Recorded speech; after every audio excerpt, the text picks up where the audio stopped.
Well, good afternoon, everybody. Welcome to another edition of This Week in the Bush League, hosted by the Chief and the Champ. We changed that up a little bit. I'm Roger Burke, owner of the Bantam Roosters, and I saw Doug Drabeck take a no-hitter into the ninth inning. Wow, I am Jamie Salindon, owner of the Space Auditors, and the first touchdown I scored at Norchester, I spiked the ball and got a 15-yard unsportsmanlike conduct penalty. Hold on. That's awesome. Like, how did you spike it? Did you go behind the back? Did you go through the legs? You do a Billy White Shoes thing? Well, let's remember, it is in the time of Billy White Shoes Johnson. We're talking 1975, right? And this is my first year of playing football, and I didn't know the rules, and I break around then because I love to run around then. I don't want to get hit, right? So I ran into the end zone there at Norchester, into the dark end, we'll call it. Yeah. And I spiked the football, and all of a sudden I see flags go up. And I'm coming off the field, and I see Jim Vaughn. Remember Mr. Vaughn? I do. Yeah.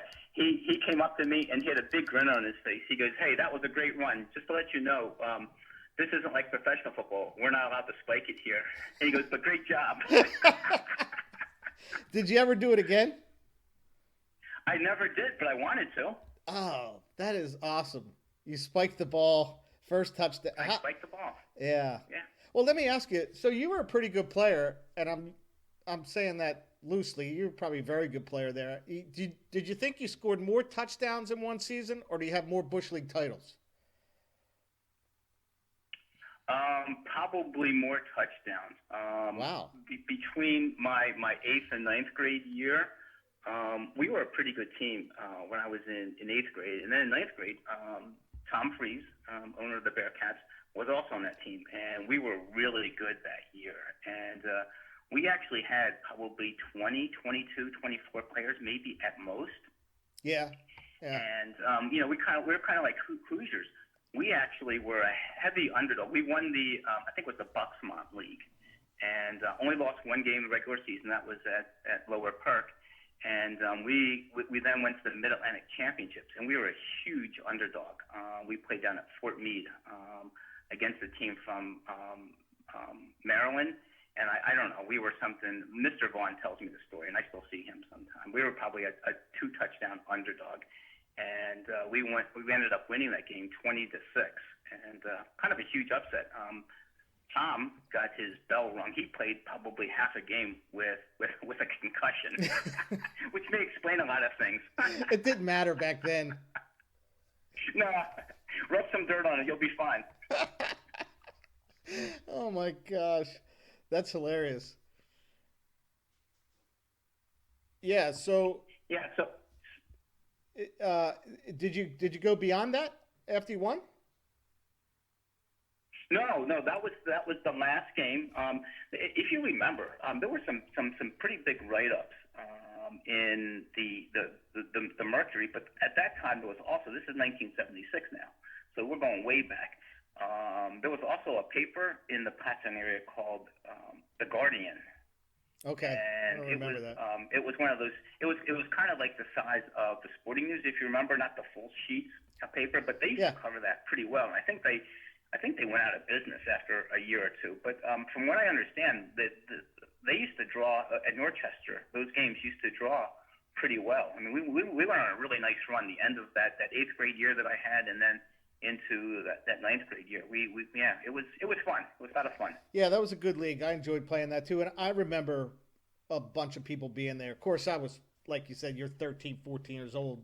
It seems like there's a lot of people there, but yeah, it always seemed like that we always had a crowd while we were playing. Well, this was based upon Bill, because I never really knew.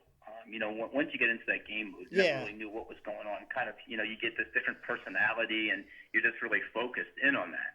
And Bill used to say that, there were a lot of people attending those games, and that's been fact checked by a few people that were around at that time. I guess most of those people are probably in their 80s now. Yeah. So no chance they're misremembering. Yeah, right.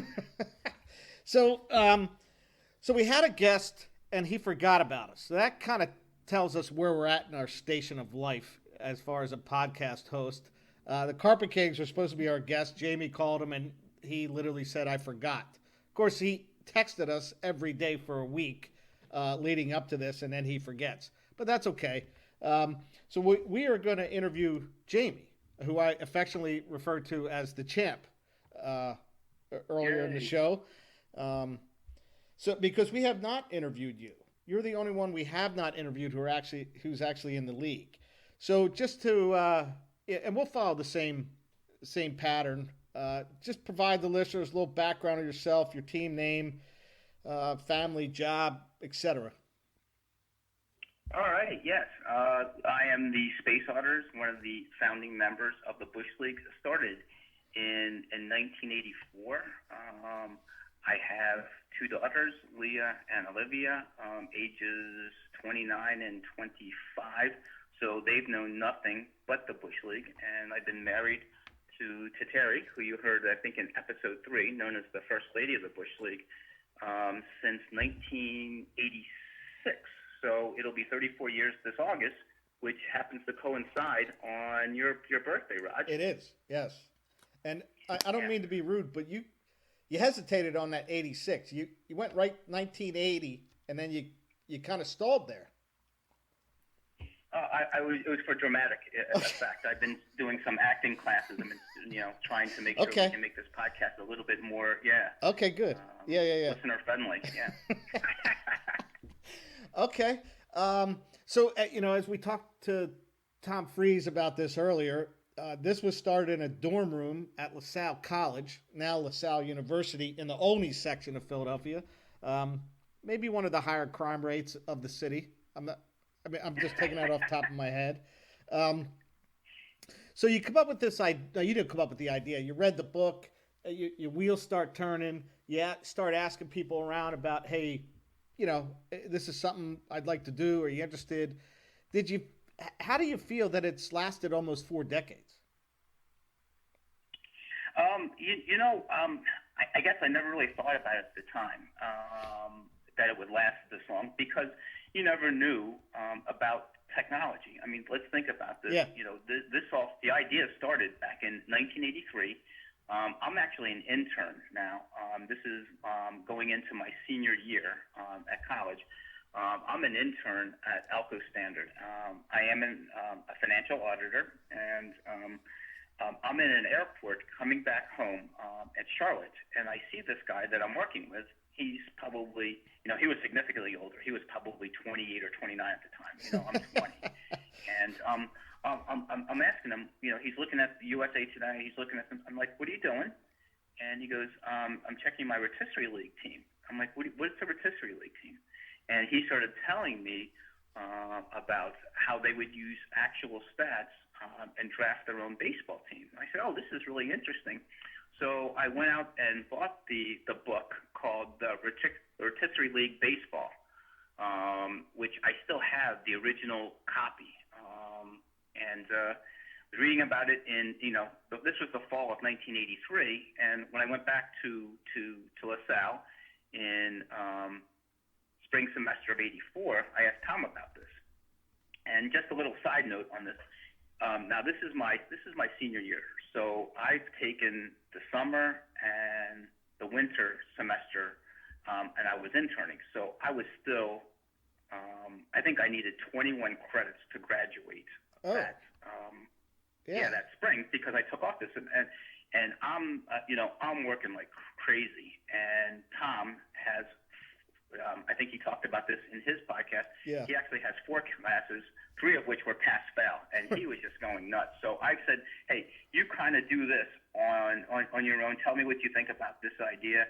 And meanwhile, I'm going crazy with tests and whatnot. But here's another side note: is that year I was so busy.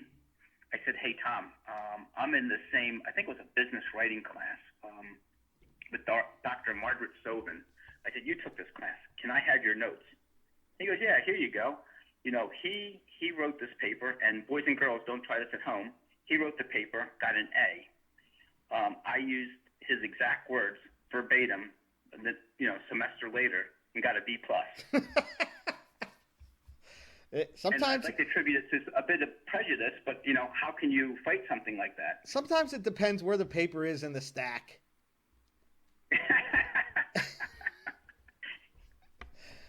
All right. So, you you kind of pushed it on him. Hey, this is what I'd like to do. I want you to take a look at it as well, since you're sitting around eating chips for 10 hours a day, and I guess he said he was into it. Um, so so you Bill's the natural. Going after Bill. And you talked about how you got to Bob and me.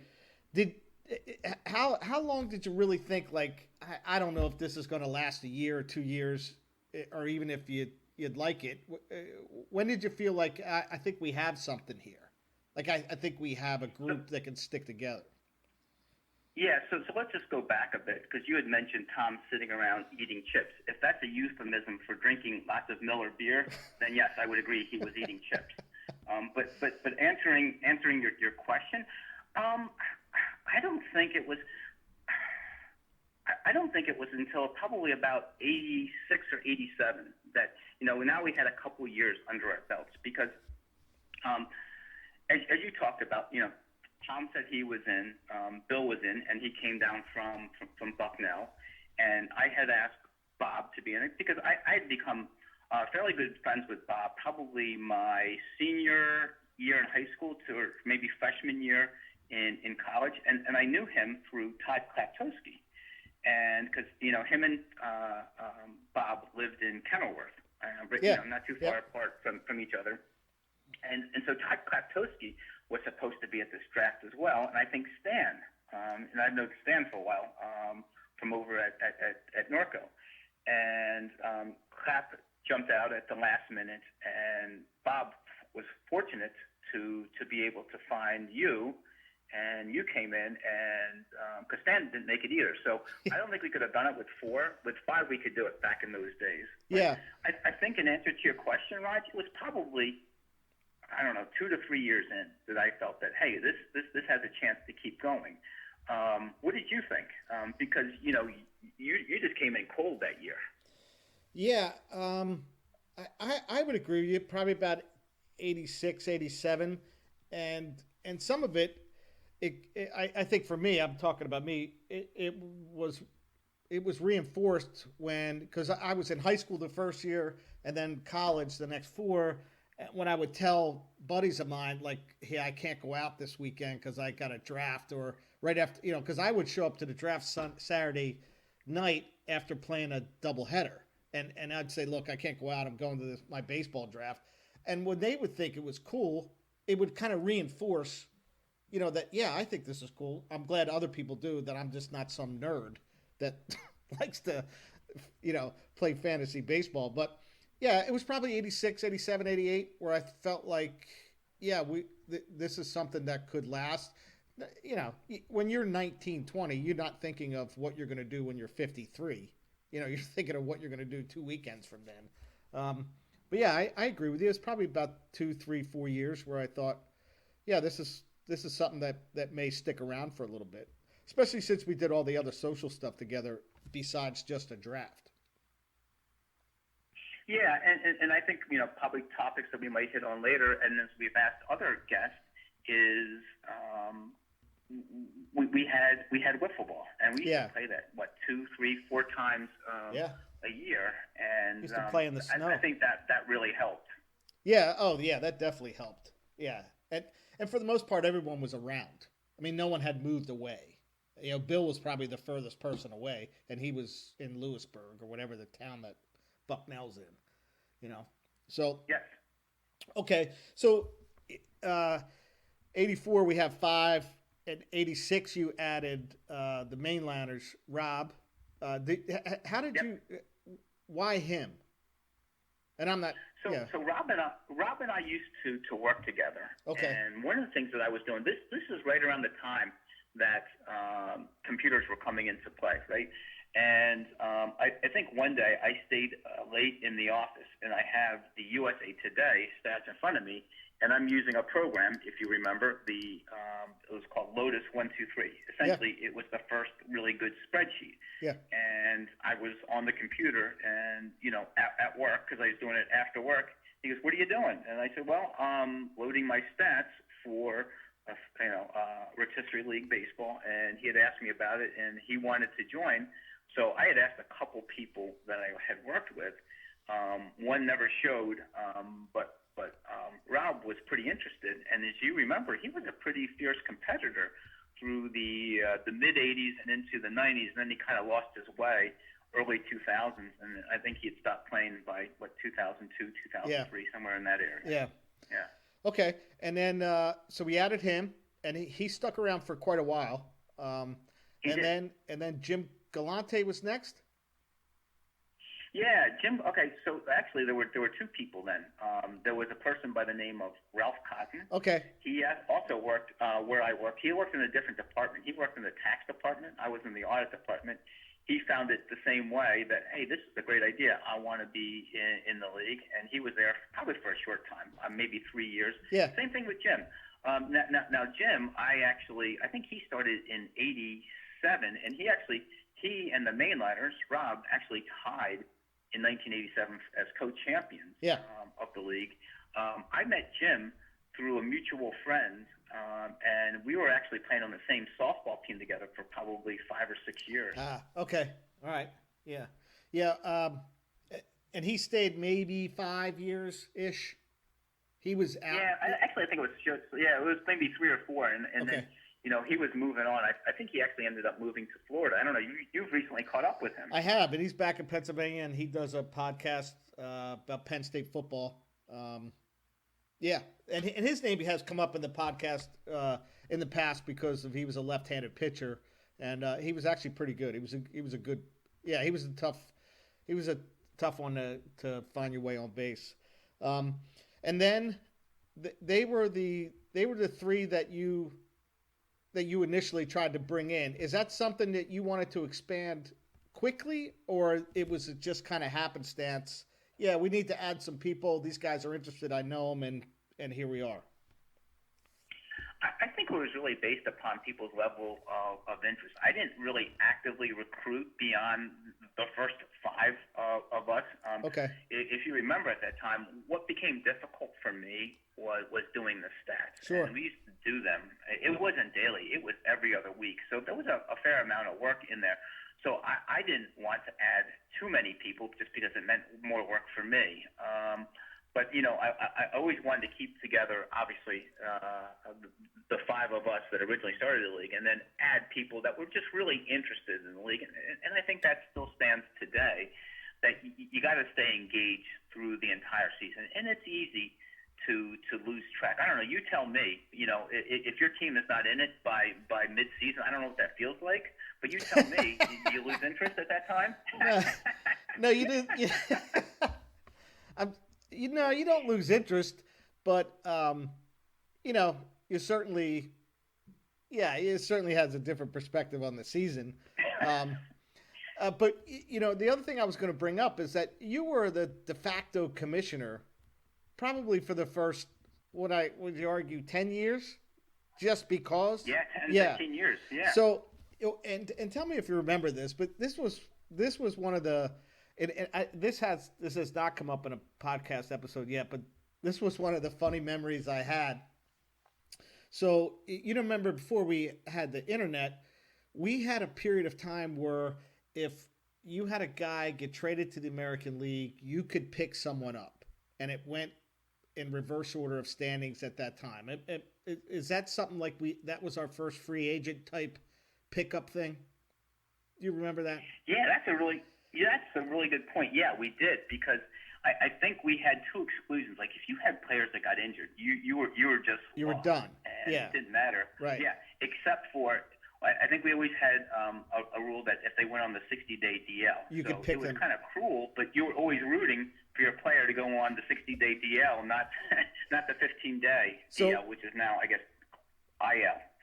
So one of the questions I have for you is, and I never asked you, but when Rob drafted Bob Horner at the draft table, Bob Horner signs with Japan a couple weeks later, and we had the you called everyone, I believe, and said, "Hey, what's your feeling on allowing him to pick someone up? It's not the American League, it's Japan." And I said no, probably because I was 19 years old and I did it out of spite.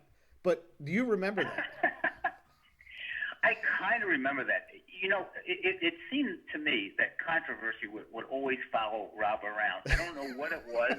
I think we had a rule, like it was called the John Russell rule, where he wanted to draft John Russell at, I want to say in the outfield position, but the previous year he played catcher, and we had to make a rule there. And you know what people need to remember is that we're talking about technology back in the '80s. So Yeah. you know, this information wasn't really easy to find. No, it was not easy to find because fantasy baseball wasn't even a thing. So the sporting news or those magazines really didn't publish like starting pitchers had to pitch 15% of their outings. Well, there wasn't even a stat of that. You had to manually do that. No. Yeah. Yes. Okay. Yeah. So I wonder if any of the other guys in the league remember the Bob Horner situation, but I do remember that, and it's kind of funny. And that's the other thing too. When things like that happen, I think back and I appreciate you because you actually had to pick up the phone and make a call because there wasn't even a text system or an email where you could easily contact a bunch of people. You know what, Roger? That's a really good point because even though maybe the first year stats were done manually, after that they were done on Lotus 123 before we got into Excel, but they still had to be mailed out because there was no such thing as email. Yeah. At that time. Yeah. In fact, I think at one point you said, "Hey, everyone's got to give me 26 stamps." Oh, that's right. You know what? These young guns need to know what we've gone through. What the founding fathers had gone through. They don't realize this. Yeah, and that's the other thing I appreciate about you too, because when I was in college, I would call you and say, "Hey, I'm not in Pittsburgh anymore. Please send him to my mother's house," or I'm going back to Pitt next week. Please send him out there. You know, when I'm saying send them, I'm talking about the stats and not that I don't know. A couple of those years I had good teams, but most of the years it didn't matter. So I should have just said, just hold them. I'll pick them up at the end of the year. I think I did curse you, Raj, because I think what I tried to do was write out envelopes, for the entire year with certain addresses on there, just to get ahead of myself, which would be one less thing to have to do. And then, you would say, "Hey, don't send them to Pittsburgh, send them here instead." And I'm like, "Oh my God, I got to do this again." That was good. I put the Babe Ruth curse on you. Yeah, I appreciate that. It worked. Yeah. So I appreciate that. At what point, what year do you think you were like, all right, I'm done with Lotus handwriting. I'm done with the whole stat thing. I think it happened close to the time that we disbanded for a while. It was probably in the mid '90s because at that point now, just like you, mid '90s, I have 2 kids, right? Also working on an MBA. And switching jobs, and it just became too much at that time. So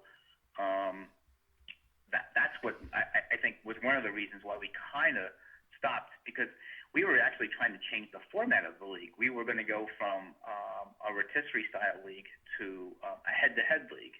And as you heard Bill in his when he was being interviewed, he talked about in '97 how he was leading that. And I forget who was taking over the stats. I'm not sure if it was Tom or Rob, and they had stopped doing it. We had lost interest, and that's why we did not have a conclusion to the '97 season and no seasons in '98, '99. And it wasn't until you brought everything back in 2000. And also with the potential guest that we were going to have, Pete, who found CBS Sportsline. And, that's why I want to talk to him about that, which we will. We'll reschedule him. Yeah, and that's a good point. I mean, without the advent of the internet, I'm not sure we would be in existence any longer. Correct. Yeah. Yeah, it was tough. But things were probably trending that way in terms of online services. I think there were some. just starting in the they probably started in the mid '90s to late Yeah. '90s, and Yeah. it was just an additional cost that we probably all just didn't want to bear at that point. Yeah, and that leads me to my next question about the cost. Are the cost to enter the league has really not kept up with inflation, and I don't even, to tell you the truth, I'm not even sure what the entry fee is. And we've heard of these other leagues. I've heard of these other leagues that are like $300 to get in, and did you ever feel it was about the money? Has anyone ever come to you and say, "Hey, look, I think we should increase our entries so the prize money's higher"? No, I don't think anybody. I mean, our prize money is only really $50 per person, which, like you said, really hasn't changed all that much from when we started from 1984. So, with inflation, it's probably obviously a lot lower. But I think what we all realized, Raj, early on was that this league was never about the money. It was really about the friendship. I think it meant more to win the league and have the bragging rights than it did to win money.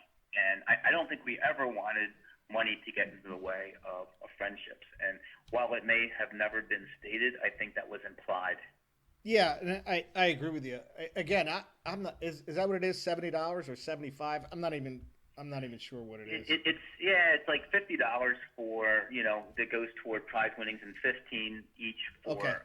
Yeah. CBS Sportsline because they charge $1.50. Okay. Yeah, yeah, we definitely have not kept up with inflation there. Um, so those three were the three guys that you purposely brought in. Were there? Am I missing someone? Todd Kleptowski was Yeah. was also supposed to be there that day, and I think Stan. But So, no one other you know- than Rob, Ralph, and Jim, like the additions. No, they yes, no other. I don't think that I specifically brought in anybody else because if we look down the league in future years, I think Mike Alexander or Schmitty, Yeah. Bill brought him into the league, and looking into the '90s, Pete Barth was I guess a friend of Bob's. I don't know how Pete got in. Yeah, Pete's a friend of me, Bob, and Stan, and that's probably how he wound its way in there. And then yeah, we know. Well, Stan was actually supposed to be in it originally, and actually was in the league for quite a while, probably most of the '90s before he just kind of bowed out after that. Yeah. Okay, so getting into wiffle ball, which was a highlight early in the Bush League, and I remember times where you probably cleared snow off the grass so we could go play because I remember playing in snow. What is your favorite, or what are some of your favorite wiffle ball moments? I just used to look forward to all of us getting together. Obviously, at our younger years, a lot of beer was consumed. I mean, we would make an entire day. We would start probably at noontime and play 3 or 4 games in sweltering heat until 6 or 7, and then we would go out that night. I don't have a specific memory other than just having a whole bunch of fun in how the field kind of evolved over the years. If you remember, there used to be a tree out in like in left center field. There used to be a clothesline that we used to have to take down. I remember that my dad used to love manicuring the field, playing on that zoysia grass. That's so funny. It was just a bunch of fun, yeah. And I remember there would always be, we would divide the teams, right, based upon standings at that time. We would play top half and bottom half based upon the standings at that time. And somehow, tell me if you remember this. You and me played together with Bill and Stan, and we called ourselves with a little, nod to the Redskins, the Fun Bunch. Do you remember that? I do remember that. Yeah. Yeah. And we would have this like little cheer. I think we were killing those guys. We swept them, And by the third time, game 3, we had a little bit to drink, and we're all celebrating and stuff. Remember Pete coming over and just trying to break up the whole group there? I was going to ask him about that. But, yeah, I do remember that. Yeah, Pete was kind of the enforcer, and he was probably 6 to 8 inches taller than the Fun Bunch on average, and probably about 50 to 60 pounds heavier. So he could snap any one of us, but we didn't really care at that point because we were pretty much invincible at that point. Yeah, I've played with Bill a couple times, and when him and I are in the same team, it makes for a difficult day for the It's not a good day for the other team. I remember the one time, I guess Tom was in the lead, and Bill and I were on his team, and Tom said, he must have said to me, I'm paraphrasing, do you want to pitch game 1 or game 2? And I looked at him, I said, dude, I don't pitch game 2s. So you.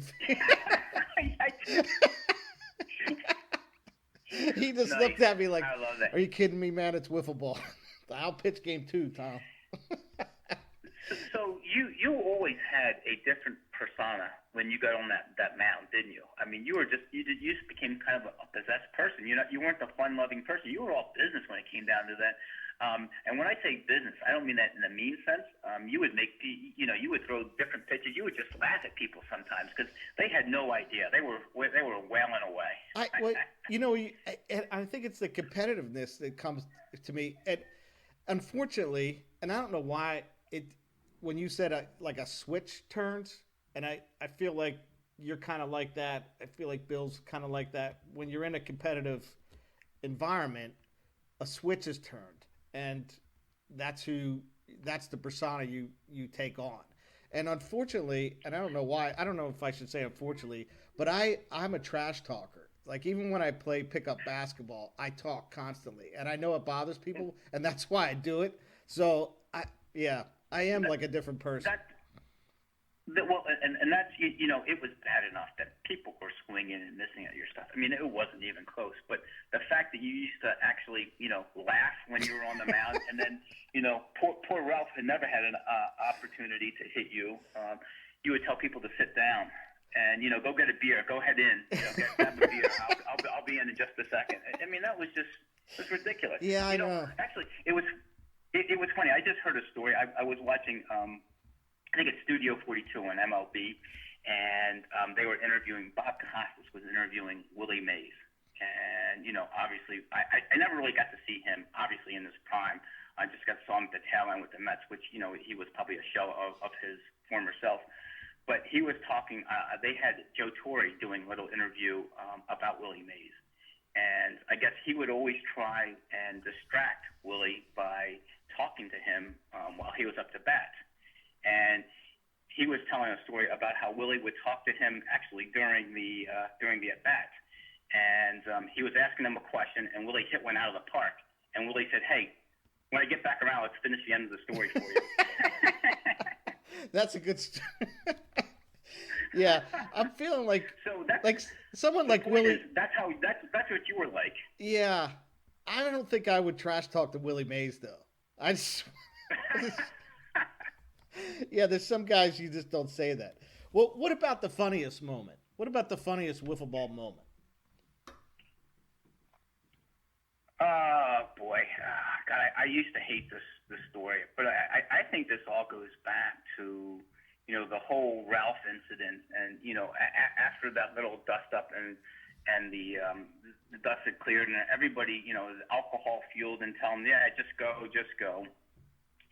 And he leaves. He kind of storms off, and then he kind of, comes back with his tail between his legs and say, "Hey, can somebody move their car so I can leave?" And I think you just started cracking up. I mean, I think tears were coming out of your eyes. You were laughing so hard. That to me was still probably the funniest moment. It was probably the saddest and the funniest moment at the same time. Well, I should ask Bill this, but I believe Bill actually said no one moved their car. I have to check with that. I think he was standing next to me when that happened. But yeah, that was kind of funny. And I don't even know all I remember is a slide at home plate, and then I turn around and all this stuff's going on. I really don't even remember how it even started, but I guess it doesn't matter. Yeah, we don't have to get into the details, but you and Bill were riding him. I think particularly you were riding him pretty hard that day. Well, I apologize, Ralph, if you're listening. I'm more mature now. I'm a little bit more mature. Yeah. Farthest ball you ever hit, you think? Have you ever hit one over the house?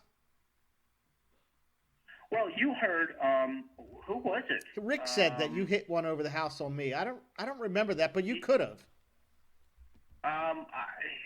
If I did, I think you were probably just fooling around. I don't quite remember that. I remember hitting a lot of line drives and in home runs, but I don't really recall that off of you. I mean, I just remember just trying to get on base with you. I don't think I struck out as much as everybody else did against you, but I don't think I hit. I don't think I squared up a lot. No, you didn't strike out. I had to come up with another pitch for you, actually. Did you know that? No, I didn't. But I think I was just trying to get on base at that time. Yeah, what I should have done was just try and swing my hardest, and instead of trying to get on base and just laboring out there, just having a seat on the bench and being able to sit down for 5 minutes.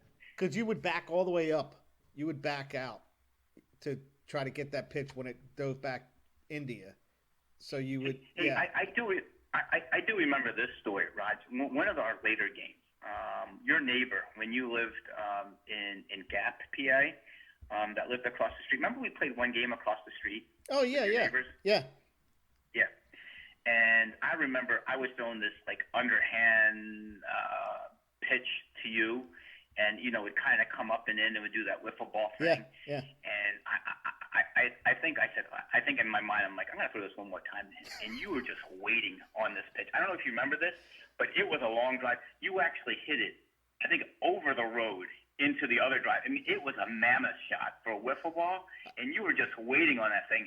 And I remember you giggling around the bases and saying something to the effect like, "Yeah, throw that again." I was waiting for that one, man. I don't think I ever heard a ball that was hit so hard. In fact, it may have broken the ball. So when I hit that, you never looked at me, and I was running around the bases like Jeffrey Leonard, one flap down. Oh boy! Oh my gosh. Okay, so let me get into the lightning round questions, and I know you're not completely prepared. So if you want me to circle back to any of them, just let me know. Greatest personal sports moment? I think, we kind of touched upon that. I would say winning the Mid-Atlantic Championship in Norchester football, I think, was probably, the best moment. So getting back to that, did you play for the Little Quakers at one point? I did. It was that same year. So, this was before, if you remember, this was actually before travel sports became really big. Yeah. And, we played 5 or 6 games. We actually played, the reason why it's called Little Quakers is because Bob Levy ran the organization. He graduated from University of Penn. We used to practice on AstroTurf. This is back in the 70s now at Penn Charter, and then play our games at the 70,000-seat stadium, which was known as Franklin Field. And we had probably 100 to 200 people show up at those games. But we actually ended up traveling. We played 2 games out in California. Oh, okay. That year, so and you played. It was pretty cool. You played running back for him? I did. I wasn't really. Obviously there was a lot of talent on that team. The person that was really good, he was a person. His name was Richie Sirik. He actually went on to play at Conestoga, became a really good player there, and then he actually played at the University of Penn. Was a good player at the University of Penn. My career kind of peaked in 9th grade. I did play through high school, but everybody else kept growing, and there were some really good players on that team. And they scared me. I was afraid of football. Walk-up song at the draft table. What's your walk-up song? All right, so I'm going to have 2. The walk-up song is probably Horseshoes and Hand Grenade by Green Day. Okay. And then leaving the draft is probably number 1 by Nelly. Okay. Okay. They don't call you the champ for nothing. That's right. You don't seem like a Green Day guy, but I guess Green Day guys don't have a look. Yeah, I don't know if that would look. I mean, would that be like the eyeliner, like Yeah. Armstrong or something? Yeah, Is that yeah, what that yeah. would look like? Yeah. Okay. All right. That's just surprising. Maybe that's a better term. It surprised me. Favorite You know, favorite bush league trip. I think I'm going to go with you, Raj. I love Chicago. Couple of reasons. Number one is that there were probably 7 or 8 of us, which was probably the most that was ever on a trip. But just going to 2 different, going to Wrigley Field, which was awesome, during a day game, and then seeing a whole bunch of geeks following us, going to Comiskey that night. And a fair amount of beer was being consumed then. And I don't know if you remember, we were taking the L like everybody else. And you remember Bill and Bob Kirk singing the song from Good Times? Yeah. And I'm like, hey guys, we're in the middle of Chicago here. We're in the north side, headed to the south side. I don't know if we should be doing that kind of stuff. Not North Coventry, right? Yeah. Okay. Yeah, you guys may have street cred in North Coventry and South Coventry, but this is a little bit different here on the south side. Right. So other than yourself, well, I guess not other than yourself, who's the smartest bush leaguer at the draft table? You know what? The collective IQ of the league has really gone up in the last 3 to 5 years because it's been really tough. I try and gauge other people's strategy. If we had Pete on there, one of the things that corresponded with the fact that I've won a few titles in the past 10 years has been Pete leaving. I thought Pete was always tough at the draft day table. And I've tried to gauge people in terms of their strategies. I guess I find that Tom is really good. I don't know how he does the board and stays active. And somehow Bill's strategies over the last 3 years have worked out. I remember the one year he had like 10 people left and like $12. Everybody else was done. And I remember Tom and I talking between the break and like, hey, man, we feel bad for him. We're feeling sorry for him. He actually ended up winning the league that year. I don't know how he did it, but yeah. But we felt, that's an emotion that you don't really find in the bush league, and that's sadness and empathy for another owner, particularly at the draft table. Yeah, you're right about the empathy part.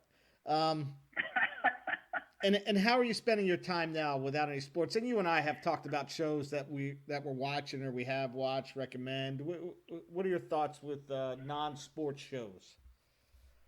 Non-sports shows, yeah. So we've talked about this. So I've been watching a fair bit of shows on Netflix. We've talked about that. We've talked about Ozark. Watching a new one on Netflix called Upload, which is by the creator of The Office. Yeah.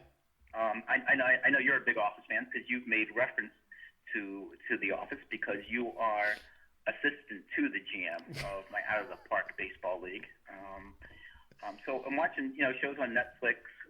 Hulu, Amazon Prime.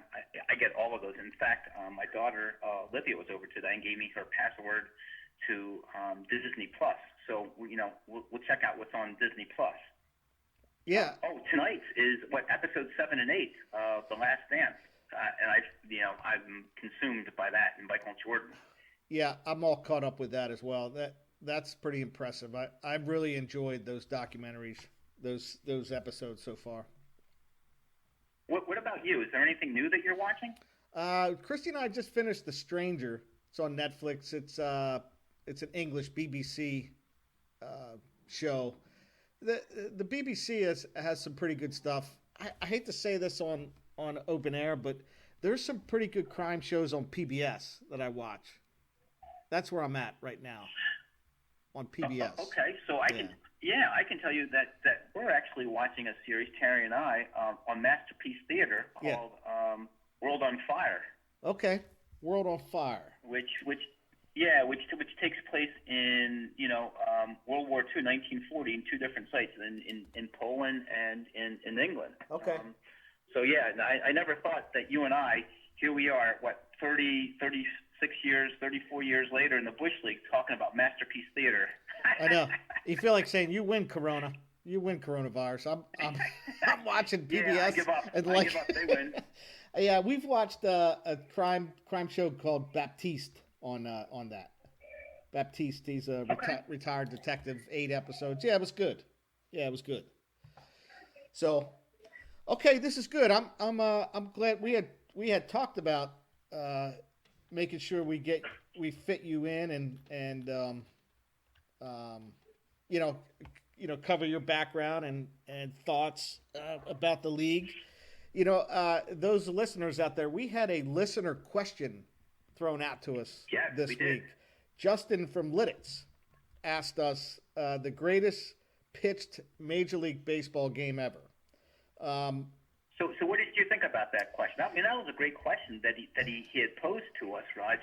And I'd like to throw it back to you. What do you think are some of the greatest games that were ever pitched? right. So when you think about it, when you think of the question, I thought, all right. Initially, I thought a perfect game. Perfect game has probably got to be in there, right? A perfect game. And I scrolled through some of the perfect games, and there's a lot of guys that I would not believe had thrown a perfect game. Len Barker, Mike Witt. Um, Wow, yeah. right. And you know what's funny about Len Barker's perfect game? I think it was in '77 or '76 with the Indians. It wasn't televised. There's no video on this game. So which No video. no Wow. video. It's kind of sad. So I looked at Sandy Koufax. 1965, he pitched a perfect game against the Cubs, had 14 Ks. He only won the game 1-0. The game was an hour and 43 minutes. That's pretty impressive Damn. to me, right? An hour and 43 minutes. That's 11 minutes per inning. So I thought about that, and I kept looking around. This game was Greg Maddux, 1997 versus the Cubs again. Now he actually gave up a run. He gave up 5 hits, 6 Ks, no walks, got a complete game.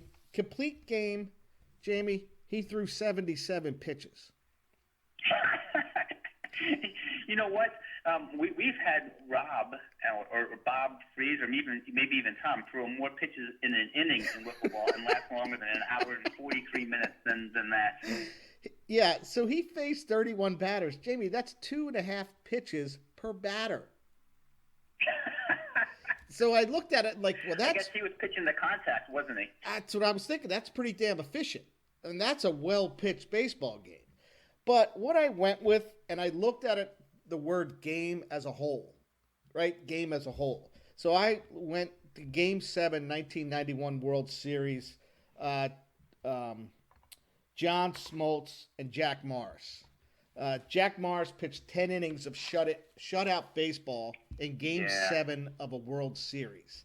He threw 126 pitches, gave up 7 hits, 2 walks, 8 Ks. Man, that is a well-pitched game. And I just think, Now, throwing shutout baseball for 10 innings at that age, and Smoltz pitched 7 1/3 shutout innings. Stanton pitched 2/3 of a shutout, or 2/3 of an inning shutout, and Alejandro Pena pitched an inning of a shutout. I remember watching that game, and I look at that as maybe the greatest game, right? Game, both sides pitched. that's a really good point. This is when Jack Morris pitched for the Twins, correct? Correct. Yeah. Yeah. I mean, that's hard to beat. You talk about pressure. A World Series and a Game 7, and to go 10 innings of shutout baseball. That's can't get much better than that, can you? Yeah, and he was losing his stuff. His prime was 84, 85, 83 when he was with the Tigers, and he ended up with the Blue Jays after this. I think the next year he won the World Series with the Blue Jays, but he was just a gutsy pitcher. And when and looking at Smoltz's, those two going at it for seven innings, and it was a well pitched game. Yeah, I mean, Jeff Morris was quite the competitor, wasn't he? And to go against those Braves teams, which, unfortunately, that they won that strike-shortened season of, was it 1995, I guess? But yeah. They had such a great run. I mean, 13 consecutive years in the postseason, and that Hall of Fame staff that they had, that was not an easy thing. They did a really good job. I mean, obviously they were anchored by that pitching staff, Smoltz, Glavine, and Maddox, and then they got pieces offensively to move in and around that. But I guess the year that they won it, have you ever seen the video? That was a young Chipper Jones was on that team. He was a rookie that year, I believe. Very young Chipper Jones. Yeah, he might have played in '94, but he got hurt. But yeah, it was his first full year. The other thing that stuck out with that Jack Morris outing, so there were 10 base runners in scoring position throughout that game. What? Yeah, and he left them hanging out there. So I just think that to me that might be the greatest game ever pitched. So what are your thoughts? Yeah, Well, I would probably have to agree. That's certainly one of the top three or so. I mean, two that stand out to me, because I'm a Cardinals fan. Number one would be Bob Gibson in the 1968 World Series, striking out 17 Tigers. Yeah. And winning the game 4-0. I mean, he was kind of the ultimate competitor. The guy would stare at you, and I'm sure people would back down. There were stories of Bob Gibson. His battery mate was Tim McCarver for a number of years, and supposedly the story goes is that McCarver would go out to try and talk to Gibson, and Gibson would yell at him and say, "The only thing you know about pitching is that you can't hit it. Now get back there." Yeah, I read Tim McCarver's book, and he had that in there. Yeah, that's pretty funny. Number two for me, and I hate to say this to Phillies fans, would be 2011 Game 5 NLDS, Cardinals against the Phillies, the classic matchup of Chris Carpenter, friend of the Space Auditors, against his friend Roy Halladay. Yeah. And the Cardinals beating the Phillies, the heavily favored Phillies, 1-0. That was a game that I think the Cardinals scored a run in the first inning. They did. And then they just had a pitcher's duel that the rest of the entire game, and Cardinals won 1-0. Yeah, I have to check this, but I think they both pitched a complete game. Yes, I believe they did. Yeah. That's pretty impressive. I mean, both guys going 9 innings in a Game 5. Yeah. And the Phillies kind of beat them up the first 2 games, and then their bats went cold that game. Man. Yeah, and the Cardinals actually, they really shouldn't have actually gotten into the World Series that year. I forget what happened. They just went on a tear in late August, early September. We were actually in St. Louis in 2011. My daughter was playing field hockey out against the University of St. Louis, and we were out there to see some games in late in August. And here's a real fast fact. You ready for this?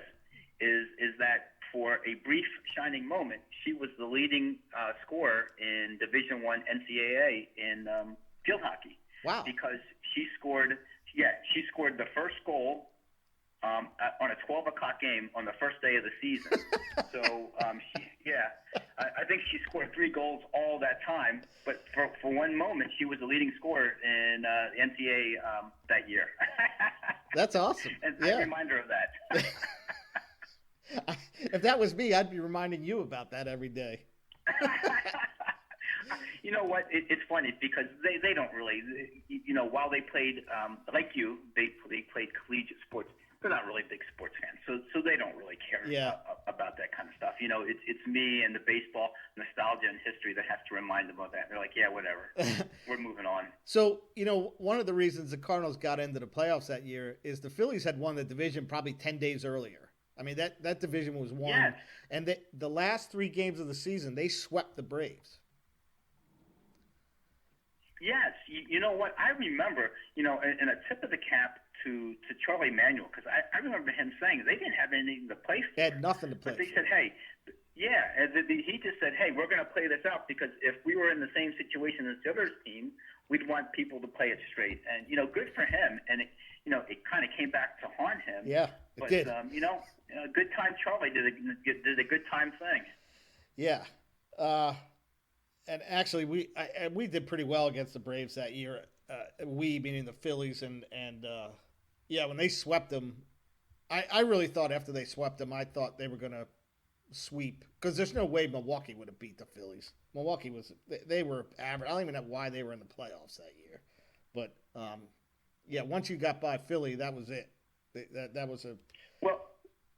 The Brewers actually won the Central that year. I mean, they did have some pretty good players, right? I mean, Ryan Braun was in his prime. yeah.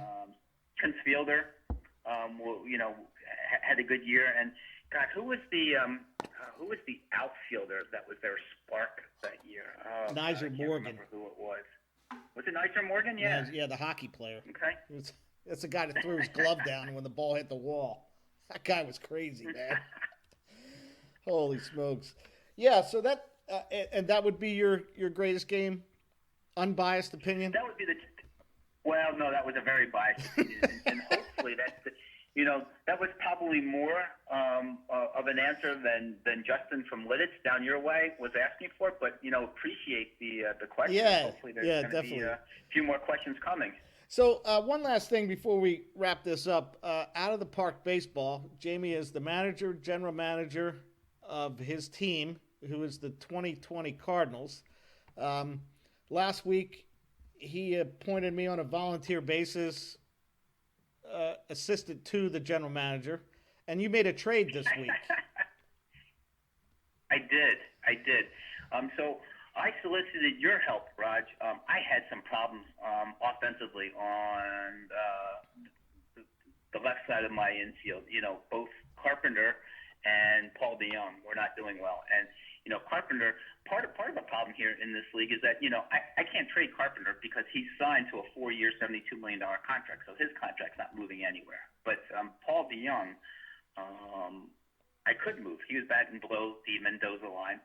And one of the players that was being offered was Carlos Correa from the Astros. And I asked you, Raj, hey, do you think I should do this deal? Because DeYoung was signed for this year $1.5 million, $4 million next year, and I think it was increasing. But the contract, the total value of the contract never got over $25 million. I said, hey, is this a bad year, or should I go in on this deal? Because Correa was making, I think, $9 million this year and eligible for arbitration next year before free agency. And you were awesome. What did you tell me? I told you that if you're willing to pay the $13 million for the arbitration year, go ahead and do it and see if you can get some cash back to help with that. Did you get cash back? Did they help with the arbitration? I did. It's funny because when I first did it, they were willing to offer me 60% cash for this first year, and by the time I got back to them, because I'm really slow at these kind of things, even in a simulation game, they only gave me 40%. But I did that. I did that because of the fact that I think after the 2021 season, I am going to let him go into free agency and get the pick because I signed Royce Lewis. I actually made a trade for Royce Lewis from the Twins, who's a highly touted prospect in the Twins organization at shortstop. So the plans are to have him at shortstop for the 2022 season. So I'm sure if we haven't lost everybody with bats, we won't lose anybody now. Yeah, well, I guess next you got to deal with Carpenter and figure out how to. Yeah, because I think he's done in fantasy land and real land. I think he's done.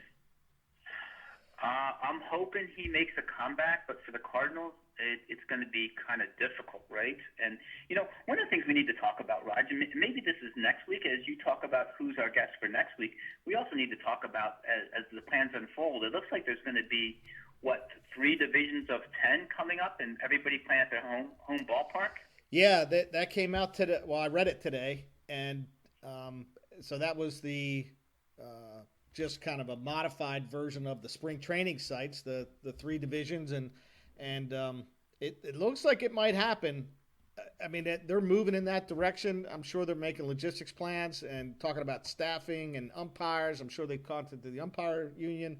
I'm anxious to see by the end of this month, the first week of June, where we are in those plans. But I think it's going to be pretty close, maybe, to happening. So one of the things that we'll need to talk about, we should probably put a pin on this, put pin in this for a future podcast is what do we do in terms of the Bush League? And I guess CBS can still handle this, but since there's not going to be an American League and the National League, I guess they can still track based upon teams. But do we change our format at all and maybe say, hey, we're just doing these two divisions, or we do everybody, or we stick to National League teams that are in different divisions? And then at number two, the point is, how does that change your strategy in terms of teams or players that you may draft, because now they're going to be playing against these teams as opposed to these other teams? So a lot of interesting things. It's going to be an interesting year, both in regular and fantasy baseball. Well, the last time we changed the format, the league shut down for 2 years, so I'm against that.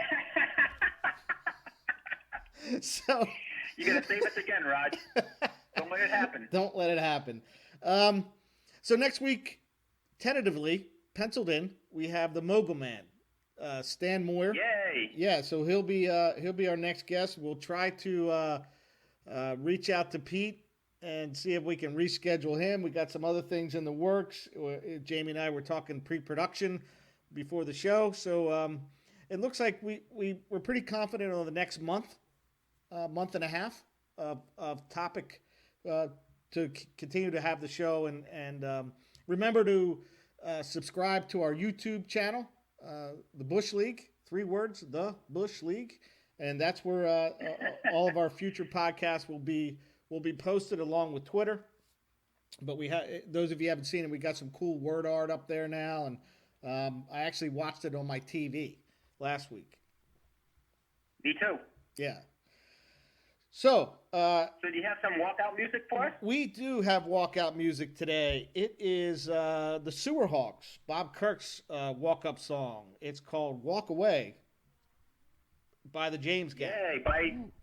All right. The James Gang. Give us some Joe Walsh. I'll see you next week. All right. Stay safe, my friend.